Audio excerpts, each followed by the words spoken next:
दोस्तों, आज की कहानी है बहू रानी तेरी बेटी अनोखी है क्या जो दूसरी शादी रचाएगी। दोस्तों, कहानी शुरू करने से पहले अगर आपने चैनल को सब्सक्राइब नहीं किया हो तो कर लीजिए ताकि आपके पास पहुंच सके हर नया वीडियो। पढ़ी लिखी कांता आत्मनिर्भर ना बन सकी क्योंकि उस जमाने में लड़कियों को घर से बाहर निकलने की छूट नहीं थी। घर में बहू बेटी बोल नहीं सकती थी। बहुओं को ससुराल में प्यार की जूती समझकर रखा जाता था। पीढ़ी दर पीढ़ी सास अपनी बहू से जैसे अपने साथ हुए अत्याचारों का बदला लेती थी, ऐसे समय में भी कांता ने निश्चय किया भले ही खुद के साथ कुछ भी हुआ हो लेकिन बेटी को आत्मनिर्भर जरूर बनाएगी, जिससे वो अपने ससुराल में घुट घुट कर ना जी सके। लेकिन सोच में फिर भी कहीं ना कहीं ये बात थी कि लड़कियों का ज्यादा बोलना अच्छा नहीं होता। नीलम अपनी मम्मी को धीरे धीरे गलत के खिलाफ बोलने के लिए मजबूत कर रही थी। कांता भी समझने लगी थी कि अब उसके अंदर आत्मविश्वास आना बहुत जरूरी है, क्योंकि जो लड़की उसके बेटे सचिन की बहू बनकर आएगी वह भी तो आज के जमाने की लड़की होगी। बेटी नीलम की तरह बोलने वाली होगी। अगर ज्यादा तेज तर्रार लड़की आ गई तो उसकी जिंदगी तो नरक बन जाएगी। समय के साथ पहले सचिन की शादी हो गई। इधर नीलम के कॉलेज में सिद्धार्थ नाम का एक नया लेक्चरर आया। पहले दिन की हाय हेलो कब प्यार में बदल गई, दोनों को पता ना लगा। एक दिन सचिन ने दोनों को कॉफी हाउस में देख लिया। घर आकर सचिन ने नीलम से पूछा किसके साथ गुलशर्रे उड़ा रही थी। भैया मैं भी नौकरी करती हूँ, किसी के साथ कॉफी पीना कोई गुनाह तो नहीं। देख लिया मैंने तो पहले कोई कहा था कि लड़की को घर बैठा और अच्छा लड़का देखकर इसके साथ हाथ पीले कर दो, लेकिन तुमने मेरी एक नहीं सुनी। अब बना लो लड़की आत्मनिर्भर। नैन मटका करके इसने घर की इज्जत भरी बाजार उछाल दी। दादी सिद्धार्थ ऐसा लड़का नहीं है, वह मुझसे शादी करना चाहता। अब यही दिन देखने को बचा था। तूने सोच भी कैसे लिया कि हम लव मैरिज में तुम्हारा साथ देंगे। कांता ने नीलम के एक थप्पड़ मार दिया। मम्मी आप भी मैं भी क्या तुझे पढ़ने और नौकरी की आज़ादी दी, इसका मतलब ये नहीं कि तू लड़का भी अपने आप पसंद कर ले। तेरे माँ बाप अभी जिंदा है, तेरा भला बुरा वही देखेंगे। सच कहती थी अम्मा जी, लड़कियों को घर में बैठाना ही सही है। तेरे पापा को पता लगेगा तो सब कुछ बंद करा देंगे।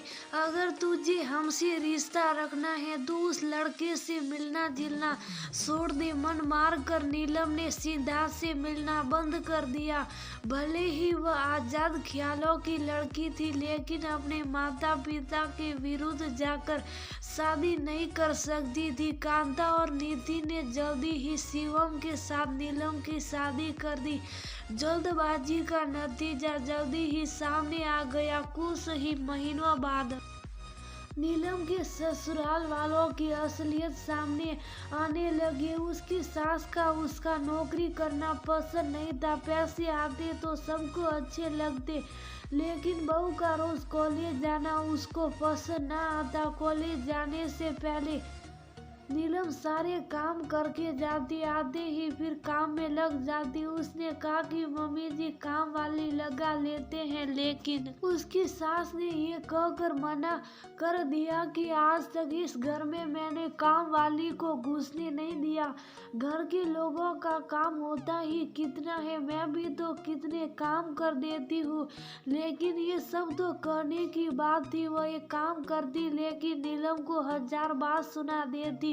हार कर नीलम को खुद ही सारे काम करने पड़ते। अपनी कमाई होते हुए भी खर्चे के पैसे बड़ी मुश्किल से मिलते। लोकल बस में धक्के खाने के बाद ना तो दिन में ढंग से खाने को मिलता और न ही रात को आराम। इस सब बातों के बावजूद पति का भी सहयोग नहीं था।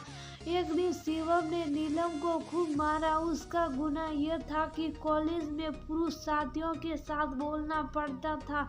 अब नौकरी है तो न जाने कितने लोगों के साथ बात करनी पड़ती है। उस दिन तो नीलम ने सहन कर लिया, लेकिन ये सब अब रोज की बात होने लगी। इसी बीच पता लगा कि नीलम उम्मीद से है। अब नीलम ने आवाज उठाना शुरू किया।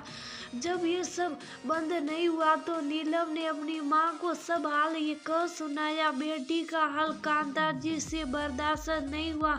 वो ने नितिन जी से कहकर बेटी के ससुराल से बात कही। बेटी का दुख तो नितिन से भी नहीं देखा सकते थे। अम्मा जी ने फिर डॉक दिया। बेटी की डोली दहलीज पर उतरती है, आरती भी वहीं से उठती है। उससे कहो ससुराल वालों की बातों तो लड़कियों को सदियों से ही सहन करनी पड़ती है। वह क्या अनोखी है जो उससे सहन नहीं होता।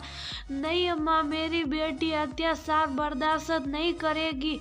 अब कांता के साथ बुरा व्यवहार करती थी, मुझे बहुत बुरा लगता था, लेकिन आपकी इज्जत करता हूँ इसलिए कभी बोल नहीं पाया। लेकिन बस अब मैं कोई गलत बात बर्दाश्त नहीं करूँगा। अपनी झूठी इज्जत की खातिर बेटी को खो नहीं सकता। उसका भला बुरा समझता हूँ। मैंने अपनी बेटी को इसी दिन के लिए आत्मनिर्भर बनाया था कि उसे किसी गलत बात को सहन न करना पड़े। और ये डोली, अर्थी और दहलीज की बात ना करे तो अच्छा ही है। वो जमाने गए जब लोग अपनी बेटी को मरने के लिए छोड़ देते थे, कहकर नितिन ने हाथ जोड़ दिए।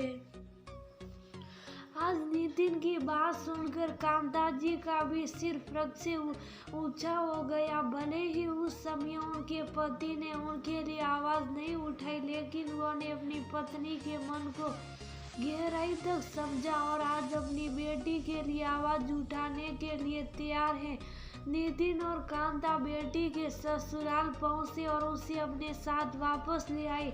नीलम अपने मम्मी पापा के ये रूप देखकर सुखद हास्य में थी। कांता जी बोली, बेटी तुमने वादा किया था ना कि तुम्हें घुटन भरी जिंदगी जीने नहीं दूंगी। हमारी गलती थी जो हमने तेरी बात नहीं मानी और दूसरी जगह तेरी शादी कर दी।